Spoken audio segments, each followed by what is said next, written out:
തന്നെയാണ് പറയുന്നത് എന്ന് നമുക്ക് മനസ്സിലാക്കുവാൻ ഗുണം സാധിക്കും. ആ ഹൃദയത്തിൽ നിന്നാണ് നല്ലതും അല്ലാത്തതും വരുന്നത്. ലൂക്കോസിന്റെ സുവിശേഷം 6-ാം അധ്യായത്തിന് 45-ാം വാക്യം ഒന്ന് വായിച്ചേട്ടെ. ലൂക്കോസ് 6:45. ലൂക്കോസ് 6:45. ഒരു മനുഷ്യന്റെ നല്ല മനുഷ്യൻ തന്റെ ഹൃദയത്തിലെ നല്ല നിക്ഷേപത്തിൽ നിന്ന് നല്ലത് പുറപ്പെടുവിക്കുന്നു, ദുഷ്ടൻ ദോഷമായതിൽ നിന്ന് ദോഷം പുറപ്പെടുവിക്കുന്നു. അപ്പൊ നമ്മുടെ ഹൃദയത്തിൽ നിന്നാണ് നല്ലതുമാകാത്തതും വരുന്നത്. അങ്ങനെ വരുന്നതിന്റെ അടിസ്ഥാനത്തിലാണ് നമ്മുടെ ജീവിതം രൂപപ്പെടുന്നത്. അപ്പൊ അങ്ങനെയാണെന്നുണ്ടെങ്കിൽ ആ ഹൃദയത്തെ കുറിച്ച് അല്പം ചിന്തിക്കുന്നത് ആവശ്യമായിരിക്കുന്ന ഒരു കാര്യമാണല്ലോ. നമ്മള് രക്ഷിക്കപ്പെടുന്നതിന് മുൻപ്, ആരായാലും ദൈവത്തെ കണ്ടുമുട്ടുന്നതിന് മുൻപ്, ദൈവത്തിലേക്ക് വരുന്നതിന് മുൻപ്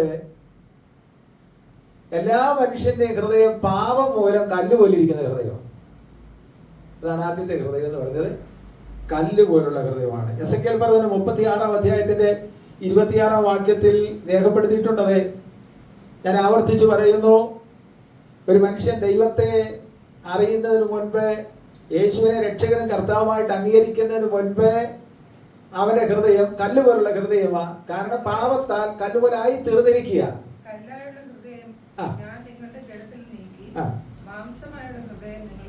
അത് ദൈവം പറഞ്ഞിരിക്കുകയാണ്. കല്ലായുള്ള ഹൃദയം നീക്കി മാംസമായുള്ള ഹൃദയം തരുമെന്ന് പറഞ്ഞു. ആദ്യം കല്ലായുള്ള ഹൃദയത്തെ കുറിച്ചാണ് നമ്മൾ ചിന്തിക്കുന്നത്. അപ്പൊ എന്താ ഈ കല്ലായുള്ള ഹൃദയം എന്ന് പറഞ്ഞു കഴിഞ്ഞാൽ?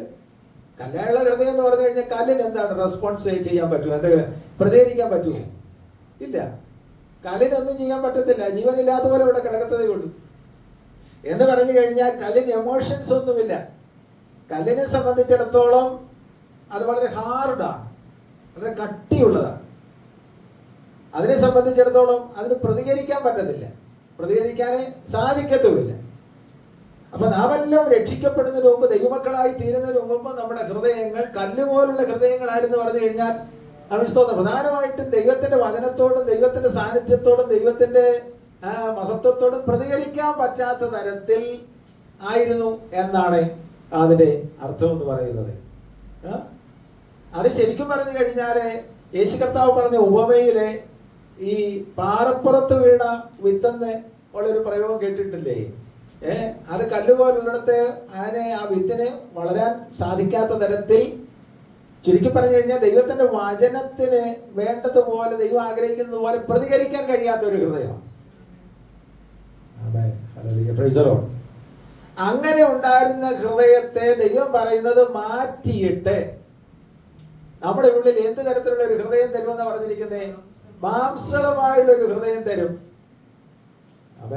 അതിന്റെ പ്രത്യേകത ഞാൻ പറയാം. മാംസളമായുള്ള ഹൃദയം തരുമെന്ന് പറഞ്ഞു കഴിഞ്ഞാൽ, സിമ്പിളായിട്ട് പറഞ്ഞു കഴിഞ്ഞാൽ, ദൈവത്തിന്റെ വചനത്തോട് റെസ്പോണ്ട് ചെയ്യാൻ കഴിയുന്ന ഒരു ഹൃദയം, ദൈവത്തിന്റെ വചനത്തോട് പ്രതികരിക്കാൻ കഴിയുന്ന ഒരു ഹൃദയം. ദൈവത്തിന്റെ വചനം കേൾക്കുന്ന ഈ അവസരത്തിൽ ദൈവാത്മാവ് ഇടപെട്ടുകൊണ്ടിരിക്കുന്നുണ്ടെ മനസ്സിലെങ്കിലും ഒരു സ്തോത്രം എന്ന് പറയുന്നത് എന്തുകൊണ്ടാണ്? ഹൃദയം എന്തുകൊണ്ടാണ്? ചില ലക്ഷ്യത്തിൽ പറയാറുണ്ട്, അത് നല്ലതാണ്. സുവിശേഷകന്മാർക്ക് ഒരു സന്തോഷമാണ്. ദേവദാസന്മാര് സംസാരിക്കുന്നവരുടെ കേൾക്കുന്നവർ പ്രതികരിക്കുന്നു എന്നുള്ളതിന്റെ ഫലമാണ് ഒരു സ്തോത്രം എന്ന് പറയുന്നത്.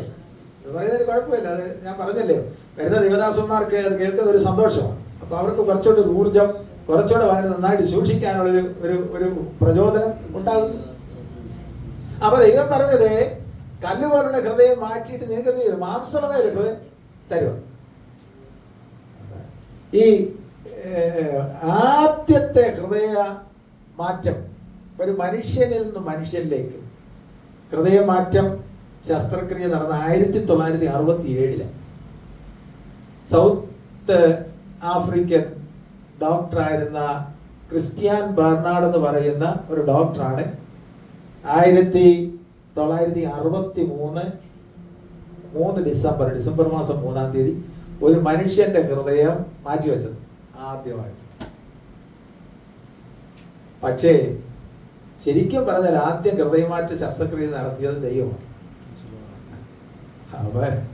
1967 മുൻപ്, എത്രയോ കാലങ്ങൾക്ക് മുൻപ് യേശു ഈ ലോകത്തിലേക്ക് വന്ന് മരിച്ചടക്കപ്പെട്ട് ഉയർത്തെഴുന്നേറ്റ് യേശുവിൽ വിശ്വസിക്കുന്നവരെ ദൈവമക്കളാക്കിയപ്പോൾ, നമ്മളെ പുതിയ സൃഷ്ടിയാക്കിയപ്പോൾ നമ്മുടെ അകത്തൊരു പുതിയ ഹൃദയം തന്നു. Hallelujah, praise the Lord. ഈ ശാരീരികമായിട്ടുള്ള ഹൃദയം ക്രിസ്ത്യൻ ബെർണാഡ് മാറ്റിവെച്ചെങ്കിലും ദൈവം തന്നിരിക്കുന്നത്, അകത്ത് ദൈവം തന്നിരിക്കുന്ന കല്ലായുള്ള മനസ്സ് മാറ്റി, കല്ലായുള്ള ഹൃദയം മാറ്റി, മനസ്സ് മാറ്റി ദൈവത്തിന്റെ വചനത്തോട് പ്രതികരിക്കാൻ കഴിയുന്ന ഒരു ഹൃദയം ദൈവർക്ക് തന്നിരിക്കുന്നത് ഓർത്ത് കരങ്ങൾ ഉയർത്തി സ്തോത്രം ചെയ്താണ്ടേ. അതുകൊണ്ടാണ് വചനം കേൾക്കുന്ന അവസരത്തിൽ നമ്മുടെ ഹൃദയത്തിന് ഒരു സന്തോഷം. വചനം കേൾക്കുന്ന അവസരത്തിൽ ഹൃദയത്തിന് ഒരു സന്തോഷം. എന്തുകൊണ്ടാണ്? നമ്മുടെ ഹൃദയത്തിന് വ്യത്യാസം വന്നു. കല്ലായുള്ള ഹൃദയമല്ല നമ്മുടെ അകത്തിനി ഉള്ളത്, അവൻ മാംസളമായിട്ടുള്ള ഹൃദയമാണെന്ന് നമുക്ക് മനസ്സിലാക്കുവാൻ തക്കവണ്ണം സാധിക്കും. ദൈവത്തിന് സ്തോത്രം. എന്താണ് ഈ മാംസളമായിട്ടുള്ള ഹൃദയത്തിന്റെ പ്രത്യേകത? ഈ മാംസളമായിട്ടുള്ള ഹൃദയത്തിന്റെ പ്രത്യേകത എന്ന് പറഞ്ഞു കഴിഞ്ഞാൽ വളരെ സോഫ്റ്റ് ആണ്. ആണോ? Hallelujah, praise the Lord. നമ്മുടെ മനസ്സ്, നമ്മുടെ ഹൃദയം എന്താണ്? വളരെ മാർദ്ദവമുള്ളതായിരിക്കുന്നു. ഒരു വചനത്തിന്റെ വിത്ത് വീണാൽ അത് അല്പം താഴേക്ക് പോകത്തക്കവണ്ണം നല്ല മാർദ്ദവമുള്ളതാണ്. നില ഒരുക്കുന്ന ഈ അവസരത്തിൽ നിങ്ങളൊക്കെ കണ്ടിട്ടുണ്ട്, നിങ്ങളൊക്കെ ചെയ്തിട്ടുള്ളതാണ്, പരിചയമുള്ളവരാണ്. ഏതോ ഒരു മനോഹരമായിരിക്കുന്ന നിലയിലായിരിക്കും ആ നില ഒരുക്കി കഴിഞ്ഞാൽ, ഒരു വിത്ത് വീണ് കഴിഞ്ഞാൽ അത് മുകളിൽ അങ്ങനെ കിടക്കത്തില്ല, താഴേക്ക് പോയി ഒരല്പം താഴേക്ക് അത് തന്നെ താഴേക്ക് അല്പം പോകുന്ന തരത്തിൽ വളരെ മാർദ്ദവമാക്കി ഇടുന്നില്ലേ നമ്മുടെ നിലം. ആമേൻ, ഹല്ലേലൂയ. അങ്ങനെയാണെന്നുണ്ടെങ്കിൽ ഈ മാംസളമായുള്ള ഹൃദയത്തിന്റെ പ്രത്യേകത എന്ന് പറഞ്ഞത്, ഒന്ന്, ദൈവത്തിന്റെ വചനത്തോട് പ്രതികരിക്കാൻ കഴിയുന്ന ഒരു ഹൃദയമാണ് ദൈവം നമുക്ക് മാറ്റിവെച്ച് തന്നിരിക്കുന്നത്. Hallelujah, praise the Lord. ദൈവത്തിന്റെ വചനം ജീവനുള്ള വിത്താണ്. ആ ജീവനുള്ള വിത്ത് ഹൃദയത്തിനകത്തേക്ക് വന്ന് വീണെങ്കിൽ മാത്രമേ ഫലമുളവാകത്തുള്ളൂ. ദൈവത്തിന്റെ വചനം നമ്മുടെ കരങ്ങളിൽ ഇരിക്കുന്നിടത്തോളം ഇരിക്കുന്നത് കൊണ്ട് മാത്രം നമ്മൾ അനുഗ്രഹിക്കപ്പെടത്തില്ല. നമ്മുടെ ഭവനത്തിൽ എത്ര ബൈബിൾ ഉണ്ട് എന്നുള്ളതിന്റെ അടിസ്ഥാനത്തിലല്ല നമ്മൾ അനുഗ്രഹിക്കപ്പെടുന്നത്. നമ്മൾ എത്ര നല്ല ബൈബിൾ കൊണ്ട് നടക്കുന്നു എന്നുള്ളതിന്റെ അടിസ്ഥാനത്തിലല്ല നാം അനുഗ്രഹിക്കപ്പെടുന്നത്. ആമേൻ. വേദപുസ്തകം എന്ന് പറയുന്ന ഈ പുസ്തകം ചെറുതോ വലുതോ ആയിക്കൊള്ളട്ടെ, ആമേൻ, വില കുറഞ്ഞതോ വില കൂടിയതോ ആയിക്കൊള്ളട്ടെ, നമ്മുടെ ഭവനത്തിൽ എത്ര ഉണ്ടെന്നുള്ളതിന്റെ അടിസ്ഥാനത്തിലുമല്ല, കേൾക്കുന്ന വചനം നമ്മുടെ ഹൃദയം എന്ന നിലത്ത് വീണ് ഫലം ഉളവാക്കുന്നുണ്ടോ എന്നുള്ള അടിസ്ഥാനത്തിലാണ് നമ്മൾ അനുഗ്രഹിക്കപ്പെടുന്നത്. ദൈവത്തിന്റെ മഹത്വം. എന്റെ പ്രിയമുള്ളവരെ, നമ്മളെ കുറിച്ചുള്ള ദൈവത്തിന്റെ ഉദ്ദേശം എന്താണ്? ദൈവമക്കളായിരിക്കുമ്പോൾ തന്നെ നമ്മൾ മറ്റുള്ളവർക്കും അനുഗ്രഹമായിരിക്കണമെന്നാണ്. നമ്മൾ മറ്റുള്ളവർക്ക് അനുഗ്രഹമായിരിക്കണമെങ്കിൽ ഈ വരുന്ന വിത്ത് നമ്മുടെ ഹൃദയത്തിൽ വീണിട്ടത് മുളച്ചിട്ടത് ഫലം ഉളവാക്കണം. ആമേൻ, ഹല്ലേലൂയ, പ്രൈസ് ദി ലോർഡ്. അതുകൊണ്ട് നമ്മുടെ മനസ്സ് വളരെ സോഫ്റ്റ് ആയിരിക്കണം, മാർദ്ദവമായിരിക്കണം എന്നാണ് അതിന്റെ അർത്ഥം. ഇനി നമുക്ക് മാറ്റിവെച്ചിരിക്കുന്ന ഹൃദയത്തിന്റെ മറ്റൊരു അവസ്ഥ എന്ന് പറയുന്നത് എന്താണ്? ആമേൻ. അപ്പോ നേരത്തെ പറഞ്ഞ ഒന്ന് തൊട്ടിട്ട് ഞാൻ അടുത്തേക്ക് വരാം.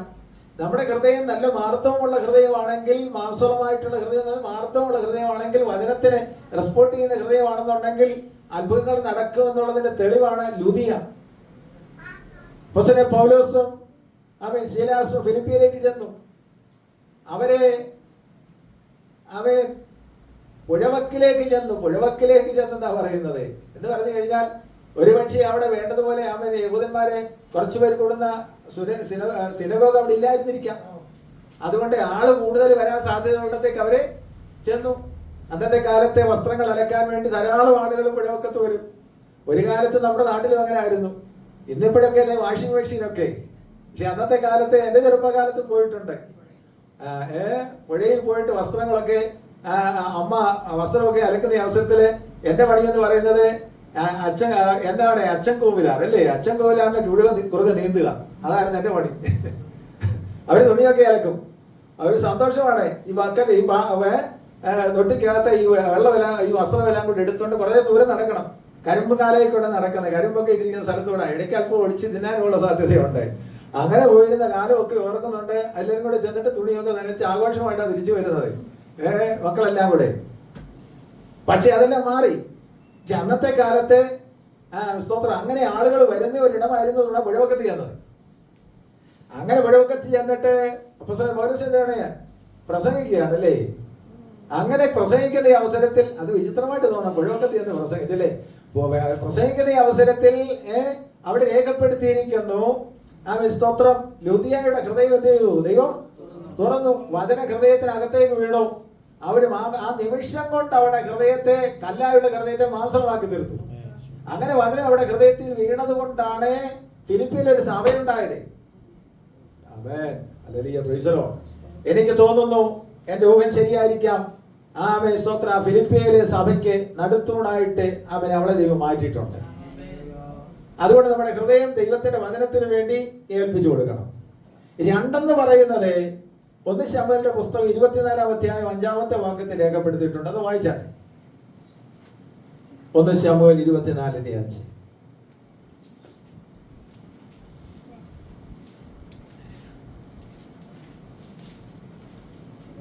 എടുത്തു.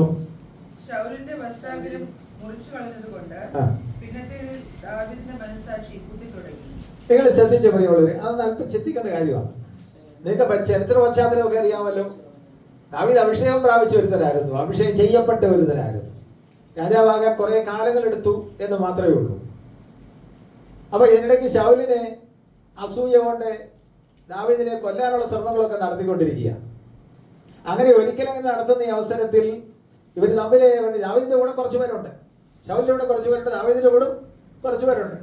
അവരിങ്ങനെ ഒളിച്ചും അതുമൊക്കെ ഇങ്ങനെ നടക്കുകയാണ്, ദാവീദും കൂട്ടരും. ശൗലാണെന്നുണ്ടെങ്കിൽ പടയാളികളൊക്കെ ഉണ്ട്, അവരുടെ കൂട്ടിക്കൊണ്ട് ശൗലിനെ കൊല്ലാനുള്ള പരിപാടിക്ക് വേണ്ടി പല സ്ഥലത്തും ഇങ്ങനെ തിരഞ്ഞു നടക്കുകയാണ്. അങ്ങനെ ചെയ്യുന്ന ഈ അവസരത്തിൽ ശൗല് ഒരു ഗുഹ, അന്നത്തെ കാലത്ത് ഗുഹയാണ് കേട്ടോ, അവിടെ രാവാർക്കാൻ പറ്റിയ ഒരിടമാണ്. വന്യമൃഗങ്ങളിൽ നിന്ന് രക്ഷപ്പെടാനും കാലാവസ്ഥയിൽ രക്ഷപ്പെടാനും ഒക്കെ ഒരു ഗുഹയിലെ ചെന്ന് പാർക്കുകയാണ്. ദൈവത്തിന് സ്തോത്രം. പക്ഷേ അവരറിയാത്തൊരു സംഭവം ഉണ്ടായിരുന്നു. അതിനകത്തെ നേരത്തെ വന്ന ദാവീദും കൂട്ടരും കൂടെ അകത്തുണ്ട്. വലിയൊരു ഗുഹയാണ്, അന്നത്തെ കാലത്ത് അങ്ങനെ ഉണ്ട്. ദാവീദും കൂട്ടരും കൂടെ അകത്ത് വന്നിട്ട് നേരത്തെ അവിടെ അവിടെ അവിടെ അവിടെ കിടക്കുകയാണ്. അപ്പോഴാണ് ശൗലും എന്ത് ചെയ്യുന്നുണ്ടേ, കൂട്ടരും കൂടെ ഗുഹയുടെ ആ മുഖഭാഗത്ത് വന്നിട്ട് അവിടെ കഥാ. എന്തൊരു അന്തരീക്ഷമാണ് നിങ്ങൾ ചിന്തിച്ചു നോക്കിയേ. ദാവീദിനും കൂട്ടരും ഉള്ളവർക്ക് എന്തോ ഒരു ഭയം, ഭീതി ഉണ്ടായി കാണും അല്ലേ? പക്ഷെ അത്ഭുതകരമായിട്ടൊരു കാര്യം നടന്നു. ശൗലും കൂട്ടരും അകത്തോട്ട് കയറാതെ തന്നെ അവിടെ തന്നെ അങ്ങ് കിടന്നങ്ങ്. രാത്രിയായ അവസരത്തിൽ ദാവീദ് എന്ത് ചെയ്യുന്നറിയാമോ, വന്നിട്ട് ശൗലിന്റെ വസ്ത്രത്തിന്റെ അഗ്രം അല്പം കട്ട് ചെയ്തു. പിന്നെ നടന്ന സംഭവങ്ങൾ നമുക്കറിയാം. രാവിലെ നേരം വെളുത്തിയ അവസരത്തിൽ ശൗലും കൂട്ടരും എഴുന്നേറ്റ് ഒരു വലിയ പർവ്വതത്തിന്റെ ഒരു ഭാഗത്താണ്, ദാവീദും കൂട്ടരും മറ്റൊരു ഭാഗത്താണ്. അവിടെ ദാവീദ് വിളിച്ചു പറയുകയാണ്. പറഞ്ഞതൊക്കെ നമുക്കറിയാമല്ലോ. പക്ഷെ അവിടെ ദാവീദിന്റെ കയ്യിൽ ശത്രുവിനെ ഏൽപ്പിച്ചിട്ടും ശൗലിനെ കൊല്ലാതെ ദാവീദ് അവിടെ നിന്ന് മാറിക്കളഞ്ഞു. എന്നിട്ടും ശൗലിന്റെ വസ്ത്രത്തിന് അഗ്രം കട്ട് ചെയ്തതിലെ ദാവീദിന്റെ മനസാക്ഷി എന്തോ ചെയ്തു, ശ്രദ്ധിക്കണം. അതിന് കാരണം എന്താ ചെയ്യാമോ? അവർ ശത്രുവാണെങ്കിലും ഒരിക്കൽ ദൈവം അവനെ അഭിഷേകം ചെയ്തു. അഭിഷേകം ചെയ്ത് രാജാവായിരിക്കുന്ന ശൗലിന്റെ വസ്ത്രത്തിന്റെ അഗ്രം, അവൻ ശത്രുവായിരുന്നിട്ട് കൂടെ അവന്റെ വസ്ത്രത്തിന്റെ അഗ്രം കട്ട് ചെയ്തെടുത്തതിൽ മനസാക്ഷിക്കുത്തുണ്ടായ ഒരു ഹൃദയം. ഞാൻ ആ ഹൃദയത്തെ കുറിച്ചാണ് പറയുന്നത്. ഒരു തെറ്റ് ചെയ്യുമ്പോൾ മനസാക്ഷിക്ക് കുത്തുണ്ടാകുന്ന ഒരു ഹൃദയം, അത് ദൈവം മാറ്റിവെച്ച ഹൃദയത്തിന് മാത്രമേ പറ്റത്തുള്ളൂ. കല്ലായുള്ള ഹൃദയത്തിന് അത് പറ്റത്തില്ല. നമ്മുടെ ജീവിതത്തിൽ അബദ്ധത്തിനൊരു തെറ്റ് വരാം, ചിലപ്പോൾ അറിഞ്ഞോ അറിയാതെയോ ആയിരിക്കാം. പക്ഷെ ആ തെറ്റിന്റെ മുഖത്തെ മനസാക്ഷിക്ക് കുത്തുണ്ടാകണമെന്നുണ്ടെങ്കിൽ നമ്മുടെ ഹൃദയം ദൈവം മാറ്റിവെച്ച മാനസമായ ഹൃദയമായിരിക്കണം. മനസാക്ഷിക്ക് കുത്തില്ലെങ്കിൽ വീണ്ടും അത് ആവർത്തിച്ചുകൊണ്ടിരിക്കും. മനസാക്ഷി കുത്തില്ലെങ്കിൽ തെറ്റ് വീണ്ടും ആവർത്തിച്ചുകൊണ്ട്. ഏത് മനുഷ്യനൊരു തെറ്റ് വരാം, പക്ഷെ അത് ആവർത്തിക്കുന്നതാണ് ദൈവത്തിന്റെ വചനത്തിന് വിരുദ്ധമായിട്ടുള്ളത്. നിങ്ങൾ ദൈവത്തിന്റെ വചനത്തിൽ ശ്രദ്ധിച്ചു നോക്കുക. തെറ്റ് വന്നിട്ടുള്ള വരാത്ത ആരാണ്? തെറ്റ് വന്നിട്ടുള്ളവരാണ് പലരും വിശുദ്ധ വേദപുസ്തകത്തിൽ. എന്തുകൊണ്ടാണ് അത് എടുത്തു പറഞ്ഞിരിക്കുന്നതെന്ന് അറിയാമോ? അവരത് ആവർത്തിക്കാതെ ദൈവകൃപയ്ക്ക് ആശ്രയിച്ച് ശുദ്ധീകരണം പ്രാപിച്ചത് കൊണ്ടാണ് എഴുതിയിരിക്കുന്നത്. ആമേൻ, പ്രൈസ് ദി ലോർഡ്. ആവർത്തിച്ച് തെറ്റ് വരുന്ന ഒരുത്തനെ അവിടെ മാതൃകയായിട്ട് കാണിച്ചിട്ടില്ല. പ്രത്യുത ഒരിക്കൽ തെറ്റ് വന്ന് അതിനെ ക്രമീകരണം ചെയ്ത് 51 സങ്കീർത്തനം ദാവീദിന്റെ പ്രത്യേകിച്ചിട്ടുള്ള ഒരു പ്രാർത്ഥന കേട്ടോ. ആമേൻ. ക്രമീകരണം ചെയ്ത് ഒരുവന്റെ ചരിത്രം രേഖപ്പെടുത്തിയിട്ടുണ്ട്. എന്തുകൊണ്ടാ? ഒരാത്മീയനാണെങ്കിലും ആർക്കും എപ്പോഴെങ്കിലും ഒരു തെറ്റ് വരാം. പക്ഷേ അവിടെ മനസാക്ഷി കുത്തി നമ്മളെ തിരുത്തുന്ന ഒരു പ്രക്രിയയിലേക്ക് നമ്മുടെ ഹൃദയം മാറുന്നെങ്കിൽ കുത്തുകൊള്ളുന്ന, മനസാക്ഷി കുത്തുകൊള്ളുന്ന ഒരു ഹൃദയമായിട്ട് അത് മാറും. അതാണ് ഒരു ദൈവത്തിന്റെ വചനം വിശുദ്ധനായിട്ട് നിലനിർത്തുന്നത് എന്ന് നമുക്ക് മനസ്സിലാക്കുവാൻ കൊണ്ട് സാധിക്കും. Hallelujah, praise the Lord. അപ്പൊ മനസാക്ഷിയുടെ കുത്തുകൊള്ളുന്ന ഹൃദയം നമുക്കുണ്ടായിരിക്കണം. ഒന്ന്, ദൈവത്തിന്റെ വചനം വിത്ത് വീണിട്ട് ഫലമുളവാക്കുന്ന ഹൃദയമാണ് നമുക്ക് ഉണ്ടായിരിക്കേണ്ടത്. രണ്ട്, മനസാക്ഷി എപ്പോഴും കുത്തുന്ന ഒരു ഹൃദയമായിരിക്കണം നമുക്ക് ഉണ്ടായിരിക്കേണ്ടത്. വാക്കിലും പ്രവൃത്തിയിലും ഇടപാടിലും വരുന്ന തെറ്റുകൾ, അയ്യോ അത് തെറ്റായി പോയല്ലോ എന്ന് പറയുന്ന ഒരു ഹൃദയം. അതിനോട് ബന്ധപ്പെടുത്തി തന്നെയാണ് അടുത്ത ഹൃദയം എന്ന് പറയുന്നത്. 51 സങ്കീർത്തനം 17 വാക്യം ഒന്ന് വായിച്ചാട്ടെ. നമ്മൾ നേരത്തെ വായിച്ചതാണല്ലോ. ദൈവത്തിന്റെ ഖനനയാഗങ്ങൾ തകർന്നിരിക്കുന്ന മനസ്സ്, തകർന്നുറങ്ങിയിരിക്കുന്ന ഹൃദയത്തെ ദൈവമേ നിരസിക്കുകയില്ല. ആ ഹൃദയം എന്ന് പറയുന്നത് അനുതാപമുള്ള ഹൃദയമാണ്. അനുതാപമുള്ള ഹൃദയം. മനസാക്ഷി കുത്തിയാൽ അനുതാപം ഉണ്ടാകണം. നിങ്ങൾക്കറിയാം, പത്രോസ് എഴുന്നേറ്റെന്ന് വചനം പ്രസംഗിച്ച അവസരത്തിൽ അവരുടെ ഹൃദയത്തിൽ എന്ത് ചെയ്തു? കുത്തുകൊണ്ടു. ആ കുത്തിന്റെ ഫലം എന്താണ്? അവർ അനുതാപത്തോടുകൂടെ വിളിച്ചു ചോദിക്കുകയാണ്, ഞങ്ങൾ എന്ത് ചെയ്യണം? അവൻ പത്രോസ് പറയുകയാണ്, നിങ്ങൾ ഒരു കാര്യം ചെയ്യണം. നിങ്ങൾ എന്ത് ചെയ്യണം? നിങ്ങളുടെ പാവങ്ങളുടെ മോചനത്തിനായി യേശുവിന്റെ നാമത്തിൽ സ്നാനമേൽക്ക എന്ന് പറഞ്ഞ് അവർ സ്നാനപ്പെട്ടു. അപ്പൊ കുത്തുകൊണ്ടാൽ അനുതാപം ഉണ്ടാകണം. നമ്മുടെ മനസാക്ഷി കുത്തു വന്നാൽ ദൈവസന്നിധി നമ്മളെ തന്നെ സമർപ്പിച്ച് ചെയ്തു പോയ തെറ്റ് ഏറ്റു പറഞ്ഞ് അനുതാപത്തോടുകൂടെ ദൈവസന്നിധിയിൽ അനുഗ്രഹം പ്രാപിപ്പാൻ സമർപ്പിക്കുന്ന ഒരു ഹൃദയമാണ് മാറ്റിവെക്കേണ്ട ഹൃദയം എന്ന് പറയുന്നത്. അത് അനുതാപമുള്ള ഹൃദയമാണ്. അനുതാപമുള്ള ഹൃദയത്തിന്റെ പ്രത്യേകത എസ്രയുടെ പുസ്തകം 6-ാം അധ്യായത്തിന്റെ 10-ാം വാക്യത്തിൽ രേഖപ്പെടുത്തിയിട്ടുണ്ടല്ലോ. അവർ യെരൂശലേമിലേക്ക് യാത്ര ചെയ്യുന്ന അവസരത്തിൽ ചെയ്ത ഒരു കാര്യമുണ്ട്. ആ ഒരു ഉപവാസം എന്ത് ചെയ്തു? പ്രഖ്യാപിച്ചു. പക്ഷെ ഉപവാസം പ്രഖ്യാപിക്കുക മാത്രമല്ല, ഉപവസിക്കുക മാത്രമല്ല, തങ്ങളെ തന്നെ താഴ്ത്തി എന്നൊരു വചനമുണ്ട്. ആ വാക്യം ഒന്ന് വായിച്ചേ. 6-ന്റെ 10-ാമത്തെ വാക്യം. എസ്ര 6:10 ഇല്ലേ? സ്വർഗ്ഗത്തിലെ ദൈവത്തിന് ഹോമയാഗം കഴിപ്പാൻ അവർക്ക് ആവശ്യമുള്ള കാളക്കിടാക്കൾ 8 കുത്തുകൊള്ളുന്ന ഹൃദയത്തിന്റെ അടുത്ത സ്റ്റെപ്പ് എന്ന് പറയുന്നത് അനുതാപത്തോടുകൂടി ദൈവസന്നിധിയിൽ താഴ്ത്തി സമർപ്പിക്കുക. അതാണ് ഒരു ഹൃദയത്തിന്റെ പ്രത്യേകത. അകംഭാവത്തോടുകൂടി ഞാൻ ചെയ്തത് ശരിയാണെന്ന് പറഞ്ഞ് വാശി പിടിച്ച് നാം മുന്നോട്ട് പോകുവാനല്ല. നമ്മുടെ ജീവിതത്തിൽ എന്തെങ്കിലും ഒരു തെറ്റ് വന്നാൽ അതിനെ ഹൃദയത്തിൽ മനസാക്ഷി കുത്തിയാൽ ദൈവസന്നിധിയിൽ സമർപ്പിച്ചു കൊടുത്ത്, തെറ്റ് ചെയ്തു പോയി അല്ലെങ്കിൽ പറഞ്ഞത് തെറ്റായിപ്പോയി, ചെയ്തത് തെറ്റായിപ്പോയി എന്ന അനുതാപത്തോടുകൂടെ സമർപ്പിക്കുന്ന ഒരു ഹൃദയമാണ് അനുതാപമുള്ള ഒരു ഹൃദയം എന്ന് പറയുന്നത്. ആ ഹൃദയത്തോടുകൂടെ വേണം ഉപവസിക്കാനും പ്രാർത്ഥിക്കാനും. ഹല്ലേലൂയ. എസ്രായേൽ കൂട്ടർ യെരൂശലേമിലേക്ക് പോവുകയാണ്. പക്ഷെ അവരെ സംബന്ധിച്ചിടത്തോളം അവരുടെ ശുഭയാത്രയ്ക്ക് വേണ്ടിയാണ് പ്രാർത്ഥിക്കുന്നത്. പക്ഷെ അവരെന്തുകൊണ്ടാണ് താഴ്ത്തി പ്രാർത്ഥിച്ചത്? അവർ തങ്ങളെ തന്നെ താഴ്ത്തി പ്രാർത്ഥിച്ചത് എന്തുകൊണ്ടാണ്? ആമേൻ. അനുതാപമുള്ള ഒരു ഹൃദയത്തെ മാനിക്കുന്ന ദൈവം, അനുതാപമുള്ള ഒരു ഹൃദയത്തെ മറികടക്കാത്ത ദൈവം, ആ ദൈവത്തെയാണ് ദൈവത്തെ ആരാധിക്കുന്നത്. അതുകൊണ്ട് നമ്മുടെ ഹൃദയം ദൈവസന്നിധിയിൽ സമർപ്പിച്ച് 2 ദിനവൃത്താന്തം 34-27 വാക്യം കൂടെ അതിനോടുള്ള ബന്ധത്തിൽ വായിച്ചാട്ടെ. 2 ദിനവൃത്താന്തം 34-ാം അധ്യായം 27-ാമത്തെ വാക്യം.